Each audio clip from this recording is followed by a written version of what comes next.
pour la passation de pouvoir entre Olivier Dussopt et Gabriel Attal au poste ô combien stratégique de ministre délégué en charge des comptes publics. Je voudrais d'abord remercier très sincèrement Olivier Dussopt pour la qualité remarquable du travail qu'il a effectué depuis 2 ans au service des Françaises et des Français. Ce qui caractérise Olivier, c'est quoi? C'est la très grande rigueur, la connaissance parfaite des dossiers, l'efficacité, l'engagement sans faille au Parlement et auprès de nos compatriotes. Je suis certain, cher Olivier, que ces qualités exceptionnelles qui se manifestent à Bercy, sur les bancs de l'Assemblée nationale et du Sénat, aussi bien que sur ta terre d'élection à Annonay, te seront précieuses en tant que ministre du Travail, du plein emploi et de l'insertion. Tu as désormais la charge d'atteindre l'objectif qui a été fixé par le président de la République pour notre pays, le plein emploi. Je suis convaincu que tu y parviendras. Je voudrais également profiter de cette passation de pouvoir pour remercier tous les autres ministres, tous les membres de cabinet qu'on oublie très souvent mais qui ne ménagent pas leur peine et qui ne comptent pas leurs heures, tous les directeurs d'administration centrale que je vois ici et que je remercie de leur présence, et surtout tous les agents du ministère pour leur présence et pour la qualité de leur travail. Je veux leur dire que nous formons ici, à Bercy, une très belle équipe et que l'esprit d'équipe doit rester la marque de fabrique de Bercy. Je m'y engage personnellement. Je voudrais féliciter également Agnès Pannier-Runacher pour sa nomination en tant que ministre de la Transition énergétique. Elle est là. Je suis persuadé que tu mèneras, là aussi avec beaucoup de professionnalisme, beaucoup de détermination, ta nouvelle mission, qui est absolument vitale pour la souveraineté de notre pays. Nous l'avons vu au cours de la crise ukrainienne, nous le voyons depuis des mois, la question énergétique est centrale pour la France. Et je suis très heureux qu'une personnalité de ton talent, qui a montré son engagement pour l'industrie française, pour la reconquête industrielle, hérite de ce portefeuille essentiel. Je remercie également Jean-Baptiste Lemoyne pour le travail effectué, pour son engagement, pour sa disponibilité auprès des TPE, des PME, des artisans, des commerçants, des professions indépendantes, de tous ceux qui font le tissu économique de notre pays. Et je n'ai pas de doute, cher Jean-Baptiste, que nous aurons l'occasion de travailler prochainement à nouveau ensemble. Un petit mot également sur Cédric O. Alors Cédric, c'est le ministre qui part avec un bilan exceptionnel. Il part avec un développement sans précédent de la French Tech, avec 25 licornes au compteur, là où nous aurions dû en avoir que 20. Donc je voudrais te remercier là aussi pour cet engagement, pour ces résultats obtenus au service des Français, car nous sommes tous ici au service des Françaises et des Français et comptables des résultats que nous obtenons. Félicitations enfin à Olivia Grégoire. Chère Olivia, tu hérites d'une lourde responsabilité comme porte-parole du gouvernement, où il faut peser chacun de ces mots tout en gardant le sourire. Je sais que tu feras ça parfaitement. Tu succéderas donc à Gabriel Attal, qui a été un grand porte-parole du gouvernement et évidemment une des révélations du précédent quinquennat. Cher Gabriel, ton professionnalisme est connu de tous. Il te sera particulièrement utile dans ces nouvelles fonctions et dans les responsabilités écrasantes qui sont désormais les tiennes. Il s'agit de tenir les comptes publics de la France et ils seront tenus sous notre autorité avec Gabriel Attal. Je veux te dire, cher Gabriel, que tu rentres ici dans une maison exceptionnelle. Je commence à bien la connaître.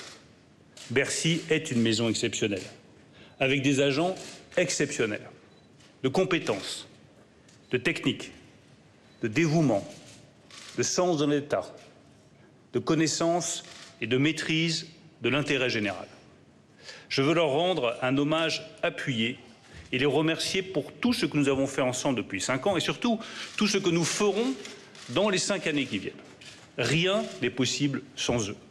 Et rien n'aurait été possible, ni sur la crise du Covid, ni sur la lutte contre l'inflation, ni sur la réponse aux différentes turbulences que nous avons traversées, sans l'engagement irréprochable de chacun des agents du ministère de l'économie et des finances. Ce travail que nous avons conduit depuis 5 ans nous a d'ailleurs permis d'obtenir des résultats économiques solides. Je rappelle que nous avons fait baisser le taux de chômage au niveau le plus bas depuis 2008 et que nous avons créé, avec le président de la République et les premiers ministres, 1,2 million d'emplois pendant le quinquennat passé. Je rappelle que nous avons protégé massivement les entreprises, les salariés, contre les conséquences économiques de la Covid et que nous avons retrouvé plus vite que tous les autres pays européens notre niveau d'activité d'avant-crise grâce à l'efficacité de la relance. Je veux le dire à tous les Françaises et tous les Français qui doutent.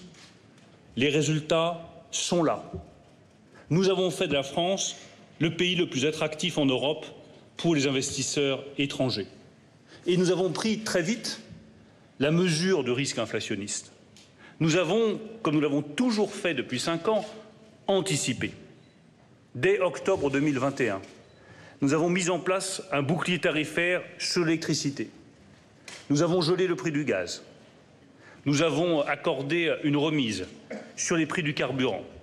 C'est ce qui nous permet aujourd'hui d'avoir le taux d'inflation le plus faible de la zone euro. Une inflation à près de 5%, c'est toujours trop. Et l'inflation est évidemment notre premier défi politique et économique. Mais je rappelle que cette inflation, elle est à près de 8% en Allemagne, près de 9% en Espagne et plus de 11% aux Pays-Bas. Grâce aux mesures qui ont été voulues par le président de la République, le taux d'inflation en France est le plus faible de la zone euro. La politique de l'offre, la simplification de la vie des entreprises, la meilleure rémunération du travail, la baisse des impôts, tout ce qui avait été promis par le président de la République en 2017 a été fait et a donné les résultats attendus. Ce cap défini par le président de la République en 2017, renouvelé dans son projet de 2022, avec une attention particulière à la transition écologique, doit donc être maintenu. Et je veux le dire avec beaucoup de force et beaucoup de détermination. Seule la constance dans nos choix économiques fondamentaux nous permettra de garantir notre prospérité collective et de conserver notre rang de grande puissance économique. Le travail, les entreprises, la transition énergétique, l'innovation, voilà les choix économiques fondamentaux que nous avons faits et que nous continuerons de faire au cours des années qui viennent. Et je veux dire aussi avec tout autant de gravité, en écoutant les uns, les autres, et la campagne des législatives qui bat son plein, qu'il n'y a rien à espérer, rien, des politiques qui vous promettent des lendemains qui chantent avec moins de travail, plus d'impôts et la collectivisation des entreprises. Cette politique se veut généreuse, elle est tout simplement dispendieuse et désespérante. Elle aurait un seul résultat, la faillite des Français. Et je ne pense pas un instant que nos compatriotes céderont à cette facilité. Je veux le dire là aussi avec beaucoup de force à tous nos compatriotes. Oui, la période économique dans laquelle nous sommes est difficile. Mais la France est bien armée pour y faire face. Non seulement parce que nous avons des résultats, les entreprises continuent d'investir, le chômage continue de baisser, la croissance résiste, mais aussi, et peut-être surtout, parce que nous sommes un peuple qui a montré, durant toute la crise de la Covid, la crise économique, je le rappelle, la plus brutale depuis 1929, notre capacité de résistance, de solidarité et de rebond. Notre priorité, avec la Première ministre Elisabeth Borne, sera dans les prochains jours la protection des Français contre l'inflation.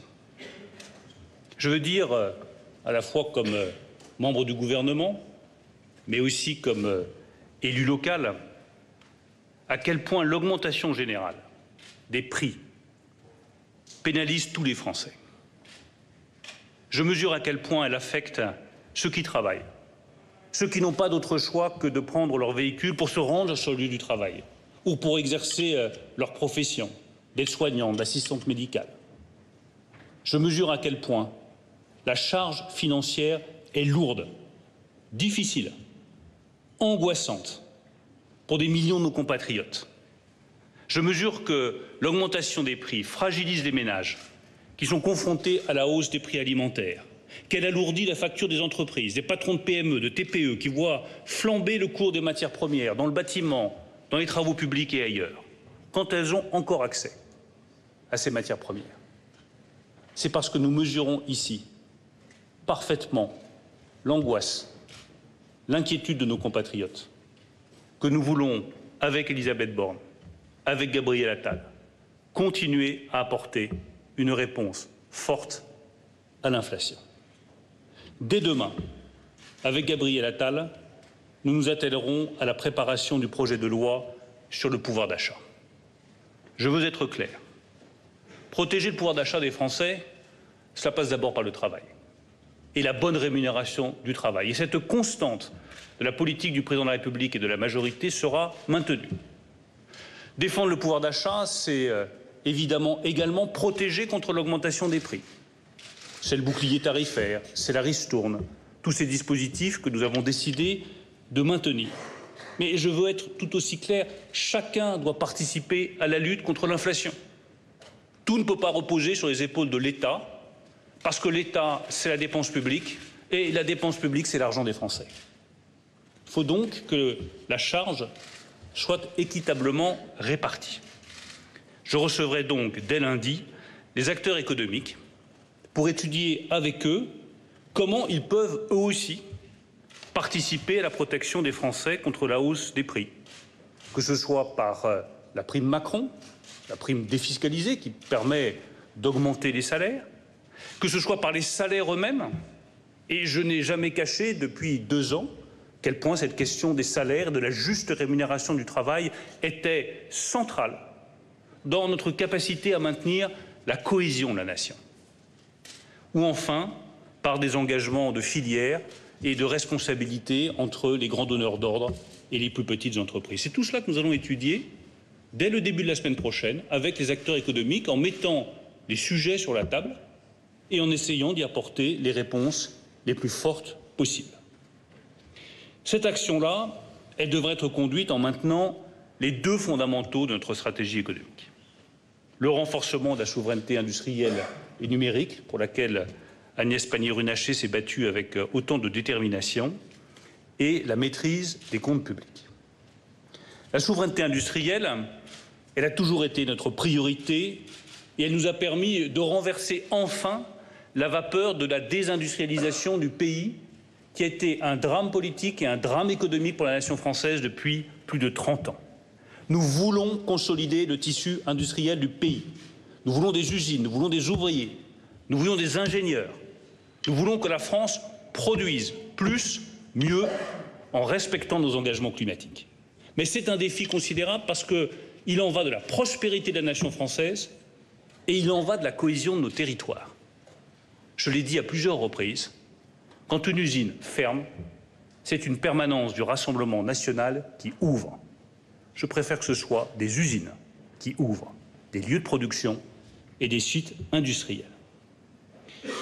Cette stratégie de souveraineté est encore plus indispensable à un moment où nous assistons à une redéfinition de la mondialisation. Là aussi, ne nous trompons pas et ne cédons pas aux illusions que présentent certains. La mondialisation ne va pas disparaître. Elle va changer. Et elle va changer, je l'espère, en mieux, en respectant les productions locales, en évitant les bilans carbone astronomiques, en nous permettant de retrouver plus d'indépendance économique. Le succès de notre pays dans cette nouvelle étape de la mondialisation doit reposer en priorité sur des PME et des ETI puissantes qui doivent être agiles, innovantes et compétitives. Le deuxième grand élément fondamental de notre stratégie économique, c'est la maîtrise des comptes publics. La maîtrise des comptes publics, elle fait partie de l'ADN de la majorité du président de la République. Je rappelle que nous avons rétabli les comptes publics dès la première année du quinquennat précédent, avec Gérald Darmanin, qui était à l'époque ministre des Comptes publics. Les dépenses que nous avons engagées pendant la période de la Covid, et que certains nous reprochent, en général les mêmes qui nous demandent de dépenser plus quand ils sont au Parlement, ont moins coûté à la France que la vague de faillite et de chômage que nous aurions pu subir sans cette protection. Les dépenses que nous engageons maintenant pour protéger nos compatriotes contre la hausse des prix sont également efficaces puisqu'elles nous permettent d'avoir ce taux d'inflation le plus faible de la zone euro. Mais ces dépenses ne nous empêcheront pas de respecter les engagements du président de la République sur la baisse indispensable de la dette publique et la réduction des déficits.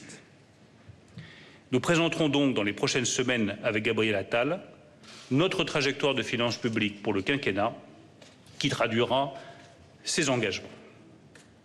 Cette action, enfin, sera animée par une ambition collective qui vous engage tous. Et je le dis au directeur de l'administration centrale, je le dis aux ministres qui travailleront sous mon autorité, je le dis à chacun des agents, qu'ils soient en service ici à Paris ou dans les services déconcentrés. Notre ministère doit être un ministère modèle en matière de transition écologique. Cela doit animer chacune de vos décisions, chacune de vos réflexions, de la première à la dernière, tout au long de la chaîne de décision. Et tous nos choix politiques ici, au ministère de l'économie et des finances, seront passés au crible de cette ambition et j'y veillerai là aussi personnellement. Bercy doit être un ministère vert, aussi vert que la Cour des ministres que nous avons réaménagée. J'en remercie la secrétaire générale.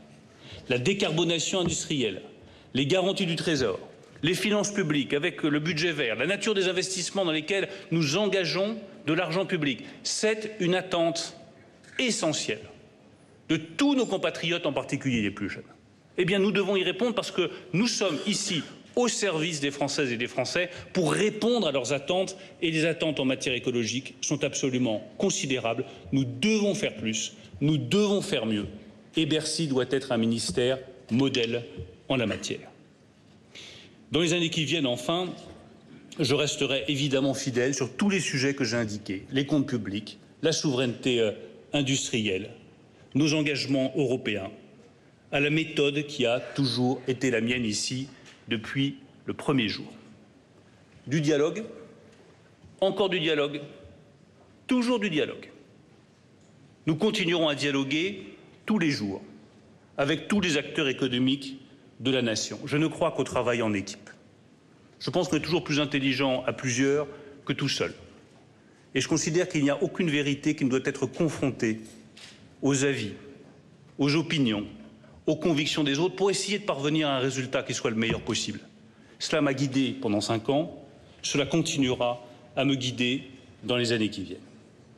Enfin, d'un point de vue plus personnel, après 5 années passées ici au ministère de l'économie et des finances qui ont été un honneur, une fierté, mais aussi un bonheur personnel, je tiens à vous dire que j'aborde ce quinquennat avec encore plus d'enthousiasme, avec une ambition décuplée pour la France et la détermination de servir au mieux le président de la République, la France et les Français.